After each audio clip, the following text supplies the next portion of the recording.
The morning light filtered through the expensive linen curtains of the master bedroom. But for Maria Davis, it felt more like an interrogation than a new beginning. At 34, she felt the invisible clock of her marriage ticking louder than the designer watch on her husband Michael Brown's wrist. They had been married for 6 years, 5 of which had been spent in a grueling cycle of hope and heartbreak, navigating the sterile hallways of fertility clinics and the even colder atmosphere of family dinners.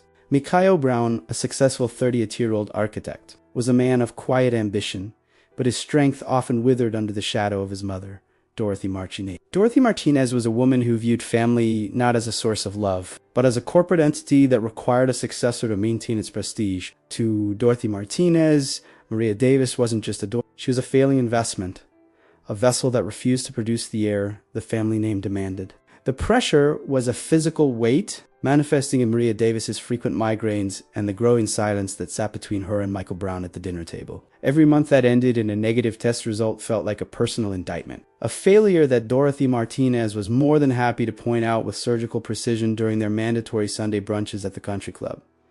Dorothy Martinez's cruelty was rarely loud. It was a slow poison delivered in hushed tones over porcelain teacups. She would talk about her friends, grandchildren, describing their milestones with a pointed look at Maria Davis's flat stomach, or she would mention alternative options for Michael Brown's future, while Maria Davis was still in the room. This environment had begun to erode the foundation of Maria Davis's self-worth, making her feel like a ghost in her own home. Meanwhile, on the other side of town, a different kind of desperation was brewing. Jessica Sanchez, a 27-year-old woman with a taste for luxury she couldn't afford, was entangled in a messy relationship with a man named Jeffrey Lewis.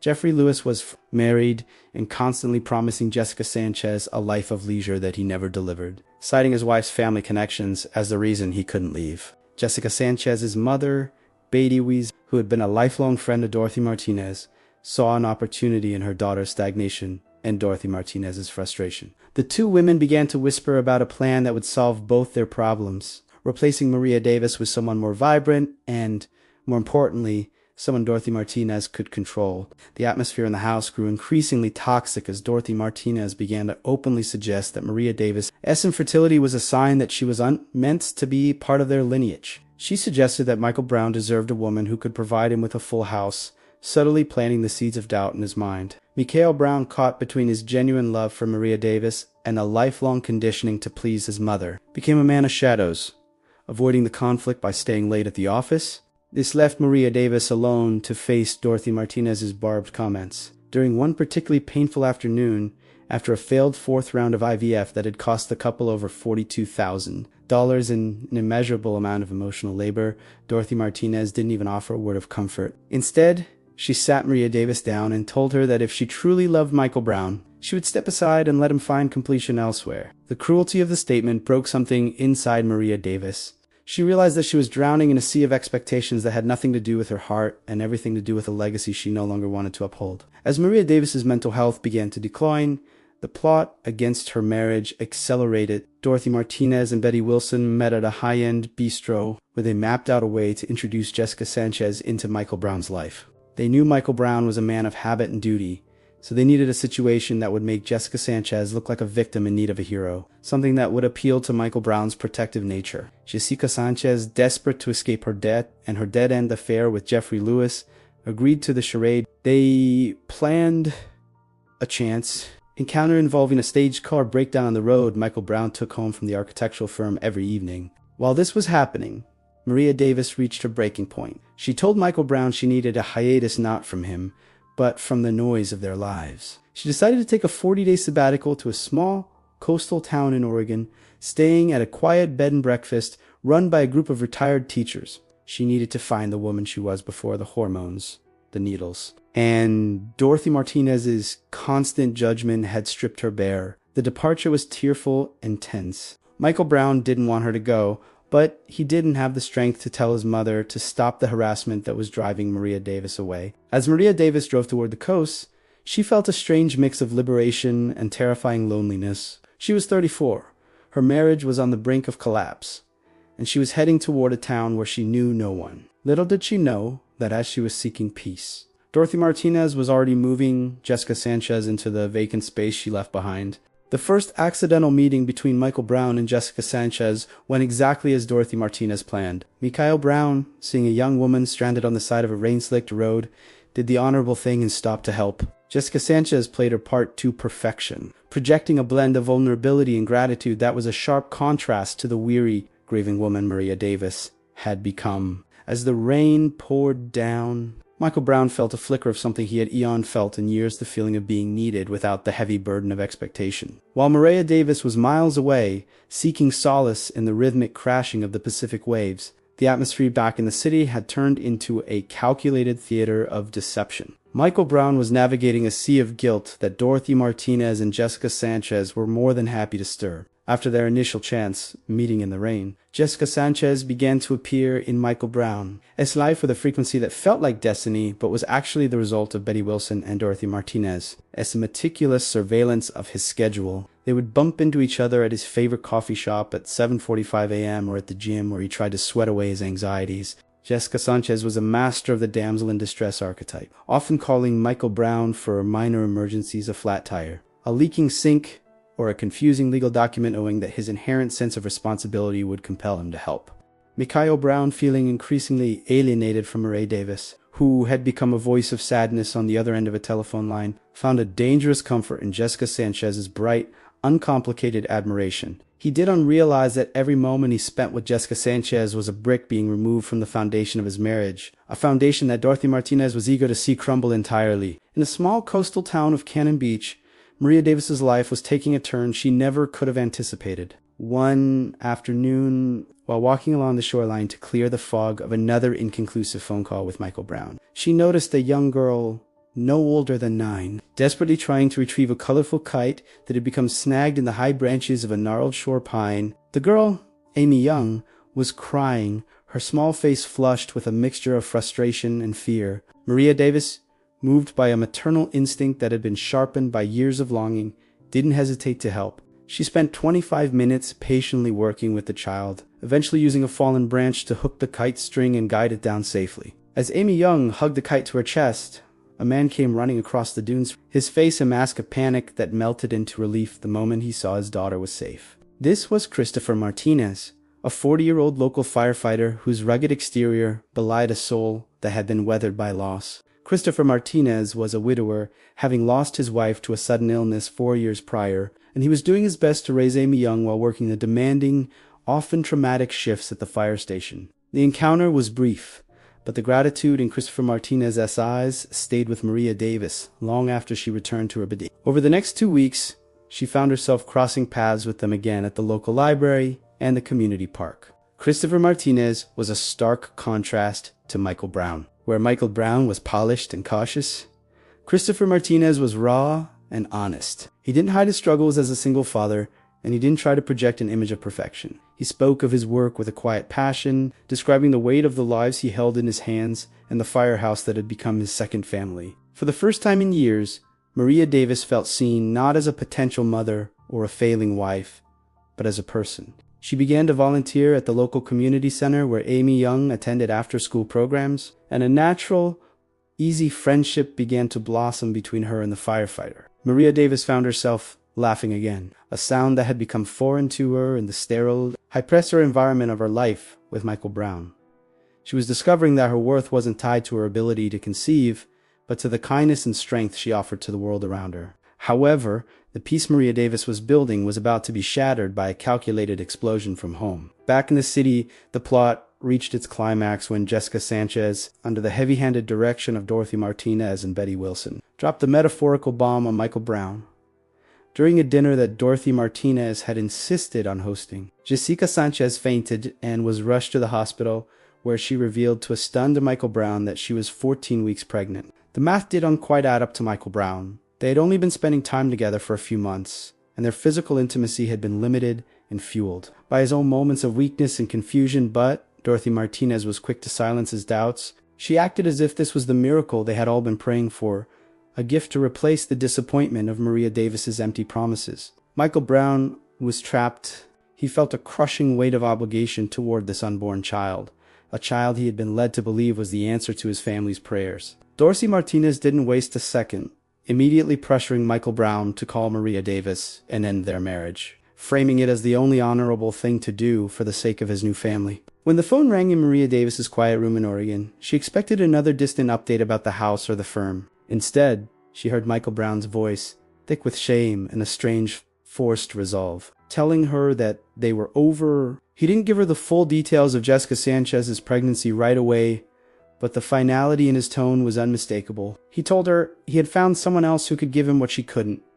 The injustice of it was a physical blow. Maria Davis had spent years putting her body and mind through hell for their future, and at the first sign of a better option, she was being discarded like yesterday's news. She sat on the edge of her bed, the sound of the ocean outside now sounding more like a dirge than a lullaby. But as the initial shock faded, a cold, hard clarity took its place. She looked at the photos she had taken with Amy Young and Christopher Martinez at the Towness Harvest Festival, and she realized that the life she had been fighting so hard to save was a cage, and the woman who had lived in it was a stranger to her now. Despite the pain, Maria Davis found a reservoir of strength she didn't know she possessed. She confided in Christopher Martinez, not looking for a savior, but for a friend who understood what it meant to have your world ripped apart. Christopher Martinez listened with the stillness of a man who had faced literal infernos, and he didn't offer platitudes. He told her about the night his wife died and how he thought the sun would never rise again, and how Amy Young was the only reason he kept walking forward until the light eventually returned. Their bond deepened in the shadows of Maria Davis' heartbreak, moving from friendship into something more profound and healing.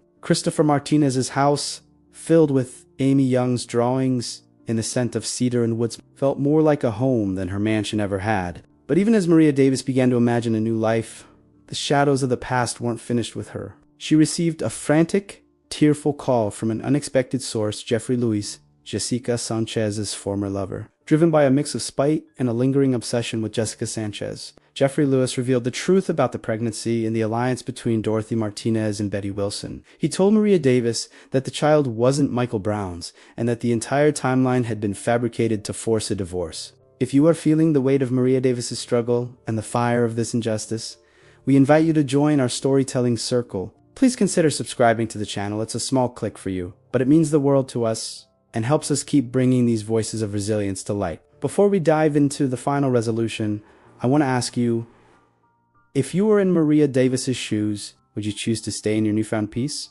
Or would you return to confront the lies of the past? Let us know in the comments. Your insights are what make this community so special. The silence in the living room was suffocating, a thick layer of unspoken accusations and manufactured triumph that Maria Davis cut through with a single, steady breath. Dorothy Martinez was the first to break the stillness, her voice a sharp blade of condescension as she asked Maria Davis why she had returned to a home where she was no longer wanted, her eyes darting to the designer luggage as if it were trash left on a pristine sidewalk. But Maria Davis didn't flinch. She stood in the center of the foyer, the salt spray memories of Oregon still clinging to her skin like armor, and looked directly at Michael Brown, who couldn't even meet her gaze. She began to speak not with the trembling voice of a discarded wife, but with the clarity of a woman who had seen the sunrise over the Pacific and realized the world was far larger than Dorothy Martinez's parlor games. She laid out the facts with surgical precision, beginning with the impossible timeline of Jessica Sanchez's pregnancy. She watched as Jessica Sanchez's face transitioned from smug satisfaction to a pale, flickering mask of panic, and as Betty Wilson, who had been hovering in the kitchen doorway, suddenly found a reason to look at her shoes. Maria Davis revealed the phone call from Jeffrey Lewis, the details of the long-term affair that had predated Jessica Sanchez's chance meeting with Michael Brown, and the financial desperation that had fueled this entire charade. As the truth began to fill the room, the carefully constructed walls of Dorothy Martinez's plans started to crumble. Michael Brown looked up, his eyes widening as the inconsistencies he had suppressed out of a sense of duty began to align into a devastating picture of betrayal. Dorothy Martinez tried to intervene, her voice rising in a shrill defense of family legacy in the future, but the fire in Maria Davis's eyes silenced her. Maria Davis wasn't just exposing a lie, she was incinerating the bridge back to her old life. She looked at Jessica Sanchez and asked her, with a chilling calmness, how it felt to trade a child's identity for a zip code and a bank account. Jessica Sanchez burst into tears, but they weren't tears of remorse. They were the frustrated sobs of a cornered animal realizing the trap had failed. Michael Brown finally stood up, his voice a low, dangerous rumble as he demanded to see the medical records Dorothy Martinez had claimed to have verified. When Dorothy Martinez stammered, caught in the web of her own arrogance, the truth became undeniable. The child Jessica Sanchez was carrying wasn't a miracle meant to save their family. It was a weapon used to dismantle a woman Dorothy Martinez couldn't break any other way. The confrontation shifted from a debate to an execution of the status quo. Michael Brown turned on his mother, the years of repressed resentment finally boiling over. He spoke of the guilt he had carried, the way he had allowed her to poison his perception of the woman he loved, and the realization that his mother's love was a transaction that always required a sacrifice. He told Dorothy Martinez to leave, not just the room, but the house, and to take her chosen daughter-in-law, with her. It was a moment of profound justice, but for Maria Davis, the victory felt surprisingly quiet. She watched the chaos, the shouting, the tears, the frantic excuses, and realized that she no longer felt any attachment to the outcome. She didn't want the house, she didn't want the apology, and most importantly, she no longer wanted Michael Brown.